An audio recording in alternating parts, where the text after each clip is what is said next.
दोस्तों MR job में growth पाने के लिए क्या करना पड़ता है? कुछ नहीं ना, ऐसा नहीं है दोस्तों। एमआर जॉब में भी ग्रोथ पाने के लिए बहुत सारी चीज़ों को करना पड़ता है, बहुत सारी चीज़ों को फॉलो करना पड़ता है। उस हिसाब से आपकी ग्रोथ होती रहती है, वरना बीच में आपको फील्ड छोड़ के जाना भी पड़ सकता है।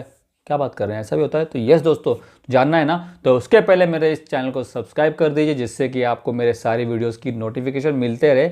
लेकिन नोटिफिकेशन मिलने के लिए बेल आइकन पे जरूर प्रेस कर दीजिएगा। तो यहाँ पे हम पहले जो पॉइंट है, पहला स्टेप, पहला जो चीज़ है वो ये है ड्रेसिंग सेंस।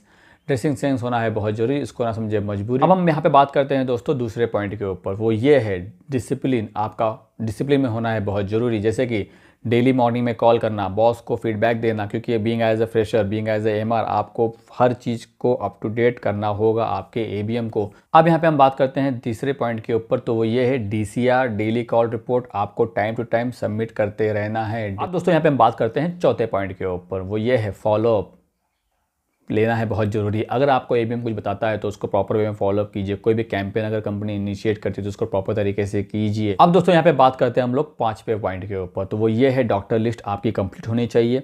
मेडिकल की लिस्ट प्रॉपर वे में कंप्लीट होनी चाहिए। अगर आपको लगता है कि डॉक्टर निकालना है, ऐड करना है, तो एबीएम के साथ कम्युनिकेट करके वो चीज़ें आप करते रहिए। अब दोस्तों यहाँ पे हम लोग बात करते हैं छठे पॉइंट के ऊपर, तो 6 पॉइंट जो है वो ये है कि आपको मंथली जो कॉल ऑवरेज होता है, डॉक्टर का कॉल ऑवरेज, मेडिकल कॉल ऑवरेज, वो प्रॉपर वे मेंटेन करना ही करना है।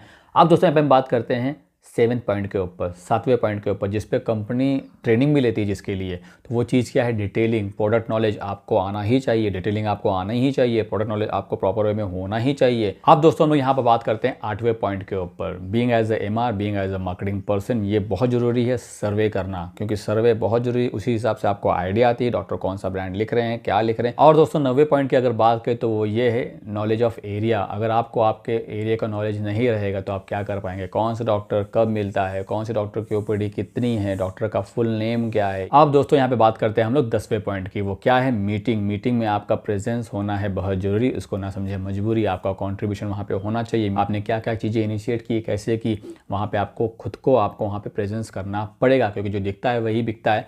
अगर आप वहाँ पे अपने आप को दिखा नहीं पाएंगे मीटिंग में, सेल्स दिखता है बराबर है, लेकिन मीटिंग में आपको बोलना भी आना चाहिए।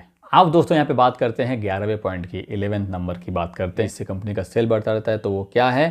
कन्वर्जन। डॉक्टर आपने कितने कन्वर्ट किए, that is also very very important. अगर आप बस ज्वाइन करके बैठे रह गए, डॉक्टर आपने नए डॉक्टर कन्वर्ट किए नहीं, तो फिर धंधा कैसे बढ़ेगा, सेल कैसे बढ़ेगा? क्योंकि बिकॉज मार्केटिंग फील्ड है, सारा दौर मदार रहता है सेल का, सारा खेल रहता है सेल का। तो इसीलिए कन्वर्जन पे आपको बहुत ज़्यादा काम करना पड़ेगा। So thank you so much for watching video, please keep watching, bye bye, take care.